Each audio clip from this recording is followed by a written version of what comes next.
Kanogere basuze kandi mbifurize kugira igitondo cyiza mwebwe mudukurikiye mukomeje kuba natwe muri gahunda z'amakuru ndetse n'ibiganiro bitandukanye mudukurikiye muri hirya no hino mu gihugu cy'u Rwanda hanze y'igihugu cy'u Rwanda by'umwihariko mu gihugu cya Uganda, Repubulika Demokarasi ya Kongo, Uburundi n'igihugu cya Tanzania. Ikaze muri aya makuru.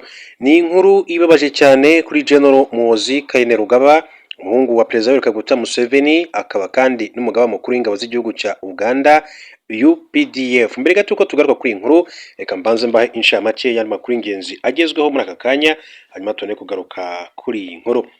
Reka duce mu karere ka Ngoma mu burasirazuba bw'u Rwanda. Haravugwa inkuru y'umugore wo mu karere ka Ngoma yatawe muri yombi n'inzego z'umutekano nyuma yo gukubita igice cy'icupa umugabo we akamukomeretsa ku ijosi, bikamuviramo rero kujyanwa ku bitaro bya Kibungo. Ibi byabaye mu ijoro rishyira kuwa gatatu tariki ya 13 Gicurasi 2026 mu mudugudu wa Maswa mu kagari ka Rubona mu murenge wa Rukumberi. Umunyamabanga nshingwabikorwa w'umurenge wa Rukumberi witwa Nshimiyimana Jean Pierre yabwiye itangazamakuru ko umugabo n'umugore bari birirwanye kandi mu kabari basangira inzoga, baza no kugira bimwe batumvikanaho bituma umugore akubita umugabo icupa akamukomeretsa ku ijosi. Ati ni umugabo n'umugore bagiranye ubushyamirane bari mu kabari bararwana, umugore akubita umugabo icupa ku ijosi arakomereka cyane. Umugore twahise kandi tumushyiriza urwego rw'ubushingiye bw'ubugenzacyaha, umugabo we tumujyana kwa muganga. Ubu bamujyanye ku bitaro bya Kibungo mu gihe kandi tugishakisha andi makuru y'icyo bapfuye, nubwo kugeza ubu tuvuga ko ari ubusinzi. Gitifu Nshimiyimana Jean Pierre yakomeje avuga ko inzego z'ibanze ndetse n'iz'umutekano zahise kandi zigihagera zita muri yombi wa mugore. Yasabye abaturage kwirinda kandi ubusinzi n'amakimbirane kuko atuma bafungwa. Ati ubutumwa duha abaturage ni ukubashishikariza kwirinda ubusinzi n'amakimbirane yo mu miryango. Abantu nibareke kandi kwishora mu byaha kuko birangira kandi bibafungishije rimwe na rimwe, kandi inshingano bari bafite mu muryango zikaba zitakomeza gukorwa neza. Ubuyobozi turiho ngo tubashe kandi turotwe ngo tubashe gukemura buri kimwe cyose, nibatugane aho kwishora mu byaha. Kuri ubu rero uyu mugore afungiye kuri sitasiyo ya RIB ya Sake nk'uko amakuru abishimangira. Duce mu gihugu cy'Ubwongereza, ibintu ntabwo byoroshye cyane. Witwa Wes Streeting uhabwa amahirwe yo gusimbura Minisitiri w'Intebe Keir Starmer akaba yamaze kwegura. Minisitiri w'ubuzima mu Bwongereza yitwa Wes Streeting yatangaje ko yeguye muri uyu mwanya kuko nta cyizere n'ubuyobozi akibona muri guverinoma ya Minisitiri w'Intebe Keir Starmer. Iki cyemezo cya Wes Streeting yagitangaje kuri 14 Gicurasi 2026 akurikiye bagenzi be bandi beguye kuva ku itariki ya 12 Gicurasi. Abandi beguye ni Jesse Phillips wari minisitiri ushinzwe imibereho myiza no kurinda abaturage, Miata Fanbure wari minisitiri muri minisiteri y'imiturire n'ubutegetsi bw'igihugu, na Alex Davis Jones wari minisitiri ushinzwe ibibazo by'abagizweho ingaruka n'ibyaha n'ihohoterwa. Mu ibaruwa yanditse, Wes Streeting yavuze ko yeguye kuko nta bushobozi akibona mu buyobozi bwa Keir Starmer. Ati aho dukeneye icyerekezo usanga dufitemo icyuho, adukeneye icyerekezo hakaba kandi kudindira. Yakomeje abwira Starmer ko kuri ubu birigaragaza ko utazayobora ishyaka ry'abakozi mu matora rusange ataha. Wes Streeting yavuze ko igikurikiye ari intambara y'ibitekerezo. Uyu mugabo kandi yeguye mu gihe ari we uhabwa amahirwe yo gusimbura Keir Starmer ku buyobozi bw'ishyaka ry'abakozi riri ku butegetsi mu Bwongereza. Kwegura kw'aba bayobozi kwatangajwe kuri 12 Gicurasi 2026 mu masaha atandukanye, kwatewe n'ibibazo biri mu ishyaka ry'abakozi bishingiye ku matora riherutse kandi gutsindwa. Aya matora yabaye ku itariki 7 Gicurasi 2026 mu Bwongereza, Ecosse na Pays de Galles, yaragamije gushyiraho abayobozi mu nzego z'ibanze. Ishyaka ry'abakozi ryatakaje imyanya ibarirwa mu magana kandi mu bice ryahoze rigenzura cyane ryahigitswe n'ishyaka rya Reform UK. Abenshi bo mu ishyaka ry'abakozi bahamya ko Keir Starmer atagishoboye kandi gusohoza inshingano bamuhaye, bityo ko igihe kigeze ngo bagiheho minisitiri w'intebe mushya. Minisitiri Streeting niwe uhabwa amahirwe menshi cyane yo kumusimbura mu gihe kandi yakwemera kwegura, no kuvuga uyu Keir Starmer mu gihe yaba avuye ku buyobozi bwa minisitiri w'intebe. Mu gihugu cya Uganda haravugwa inkuru isa nk'itunguranye, aho umupolisi yahawe inkweto nyuma y'imyaka yarabuze izimukwira. Polisi ya Uganda yahaye inkweto zihariye uwitwa Olepusi Jovian usanzwe ari umupolisi wayo nyuma y'igihe yarabuze inkweto zishobora kandi kumukwira kubera ikirenge kinini. Kuri wa kane ubuyobozi bushinzwe ibikoresho bwamuhaye inkweto z'akazi zifite ibice 17 ku bipimo bya Leta Zunze Ubumwe za Amerika US, bivuze ko zifite nibura santimetero 33 z'uburebure ukoresheje ibipimo byo mu Burayi ni ukuvuga European Union. Izo nkweto zifite ibice 52. Ni inkweto nini cyane bidasanzwe kuko usanga inkweto z'abagabo nini cyane ziganje mu bice 10 na 11 cyangwa se 42 na 43. Polisi ya Uganda yavuze ko kuva yinjiye mu gipolisi, PPC Olepus yagize ikibazo cyo kubura inkweto zimukwira kubera ikirenge kinini cyane bidasanzwe bikamubangamira mu kazi ke. Umuyobozi w'ishami rishinzwe ibikoresho muri polisi ya Uganda, AIGP James Apola, yavuze ko ikibazo cy'umupolisi ari kimwe mu bikomeye cyane bari bafite kijyanye n'imibereho myiza bituma bamutumiriza inkweto zihariye ku ruganda. Yakomeje ati ntabwo twakwemera ko umwe mu bakozi bacu akomeza gukora adafite inkweto zimukwiriye. Ikibazo cye cyaduhumuye amaso kugira ngo tubashe gukurikirana ibibazo biza ari umwihariko bijyanye n'imibereho y'abofisiye bacu. Ndamushimira ko yakomeje kwihangana kandi ntiyigeze yumva ko polisi yamwibagiwe. PPC Olepus yashimiye polisi ya Uganda avuga ko kumushyikiriza inkweto zakozwe hitawe ku bunini cyane bw'ikirenge cye ari ikintu gikomeye kuruta guhabwa inkweto, ahubwo ari ikimenyetso ko urwego akorera ruha agaciro kandi rwita ku bakozi barwo muri iki gihugu cya Uganda, nk'uko Olepus yakomeze kugenda abishimangira. Tugiye kuri General Muhoozi Kainerugaba, umugaba mukuru w'ingabo za Uganda, akaba n'umuhungu wa Perezida Kaguta Museveni, yarakajwe cyane bikomeye n'ubwicanyi umutwe witwaje intwaro wa Rapid Support Forces urwanya leta ya Sudan wakoreye mu mujyi wa El Fasher mu ntara ya Darfur, agaragaza ko abarwanyi babo bakwiye gupfa. Raporo yakozwe n'itsinda ry'impuguke ryashyizweho akanama k'umuryango w'abibumbye gashinzwe umutekano igaragaza ubwo abarwanyi ba Rapid Support Forces iyobowe na General Mohamed Hamdan Dagalo bafataga El Fasher mu Kwakira 2025, bahiciye abantu bagera ku 2400, bica abandi 1600 bahungaga mu minsi igera kuri 3 gusa. Mona Reshmawe uri muri izi mpuguke yasobanuye ko ibimenyetso byakusanyijwe muri uyu mujyi mu gihe abarwanyi ba Rapid Support Forces bari bawuguyezemo n'ibyo mu mezi 18 bamaze bafunze inzira zihuza n'ibindi bice, byagaragaje ko uretse kwica abantu benshi banabakoreye iyicarubozo ndetse barabandagaza abandi barabazimiza. Yagize ati Rapid Support Forces yabikoze igamije kurimbura muri rusange cyangwa se mu gice kimwe ubwoko bwa Zagawa na Ful muri El Fasher. Ibi ni ibimenyetso bigaragaza jenoside. Ubwoko bwa Zagawa na Ful bugizwe n'abirabura b'abanyasudani. Bikekwa ko abarwanyi ba Rapid Support Forces babishe kubera ko atari abarabo, ikaba ariyo mpamvu impuguke za Loni kandi zivuga ko bakoreje jenoside. Minisitiri w'ububanyi n'amahanga w'Ubwongereza yitwa Yvette Cooper yatangaje ko kuri wa 19 Gicurasi 2026 ageza iyi raporo ku kanama ka Loni gashinzwe umutekano, asabe ko hakorwa iperereza mpuzamahanga rigamije kugeza mu butabera abakoreye muri El Fasher. General Muhoozi Kainerugaba yatangaje ko uwo abarwanyi ba Rapid Support Forces bafataga El Fasher bishe abavandimwe n'abashiki bacu babirabura mu buryo bubi kurusha uko wakwica imbwa. Ati bazabiryozwa mu buryo bumwe cyangwa se ubundi. Uyu musirikare yanditse ku mbuga nkoranyambaga ko ingabo za Uganda zizajya kwifatanya n'iza Sudani guhangana na Rapid Support Forces, asaba ibihugu bya Afurika gutanga umusanzu uzifashishwa mu gushyigikira ubu butumwa. Ati ikintu kimwe kimbabaza muri ubu butumwa bwo kurwanya Rapid Support Forces nuko tuzica abahima benshi, ariko ni abahima b'ibicucu bakwiye gupfa. Intambara yo muri Sudani yatangiye muri Mata 23 biturutse ku gushwana kwa General Dagalo na General Abdel Fattah al-Burhan uyobora iki gihugu. Bombi bahoze mu butegetsi. Igihangayikishije cyane nuko ubuzima bwa civili ari bwo bukomeje kandi kugenda buhatikirira. Duhindure ingingo mbabwire ko uwitwa Perezida w'Ubushinwa Xi Jinping yabwiye Bwana Trump ko ibiganiro by'ubucuruzi biri gutera intambwe ishimishije, ariko amuburira ko kutumvikana ku birwa bya Taiwan bishobora gusubiza ibintu irudubi ku buryo rero byabyara intambara.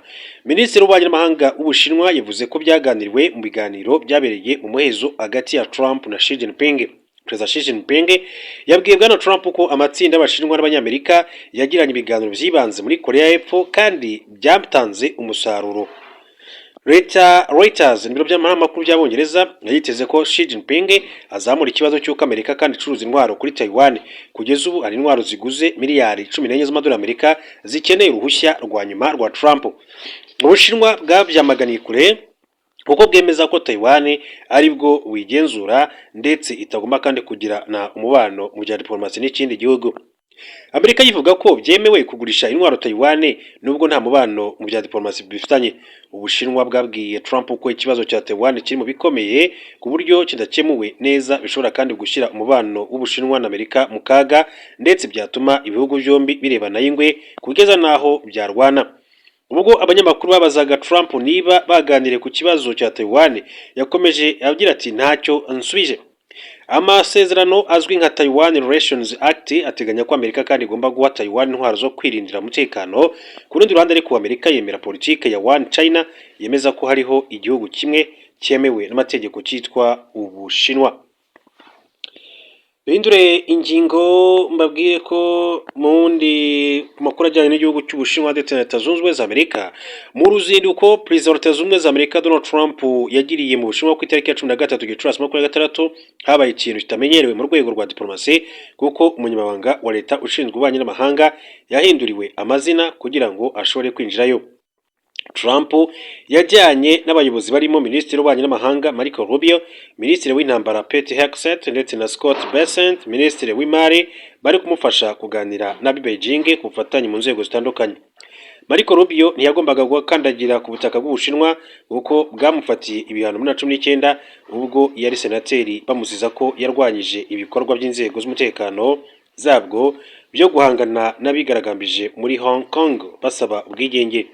Uyu muyobozi kandi yanashinje leta y'Ubushinwa guhotera abayisilamu batuye mu gice cya Uyghur mu majyaruguru y'uburengerazuba bw'igihugu.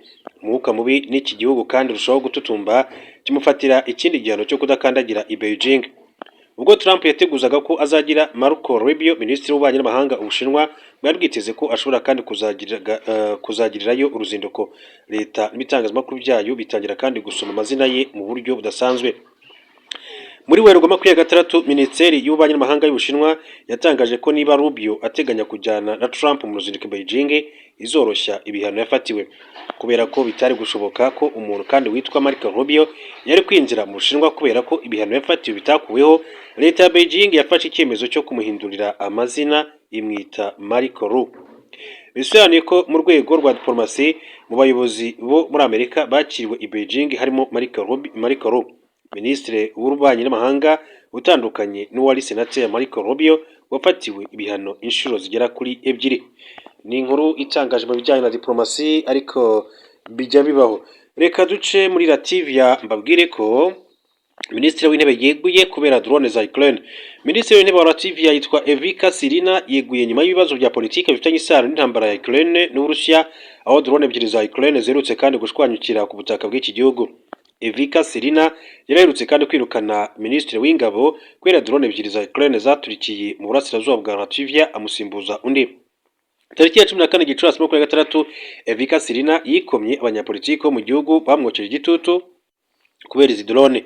Ati babonye umukandida ushoboye ati ku mwanya wa Minisitiri w'Ingabo, abo mu mitwe ya politiki bahisemo kandi ibibazo ndeguye ariko ntabwo mbivuyemo burundu.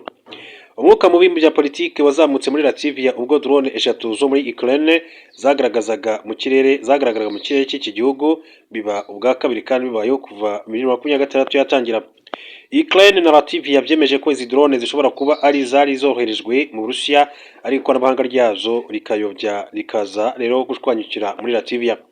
Biteganyijwe ko Perezida Edgars Rinkēvičs azafata umwanzuro wo gushyiraho indi guverinoma ku wa 15 Gicurasi 2026.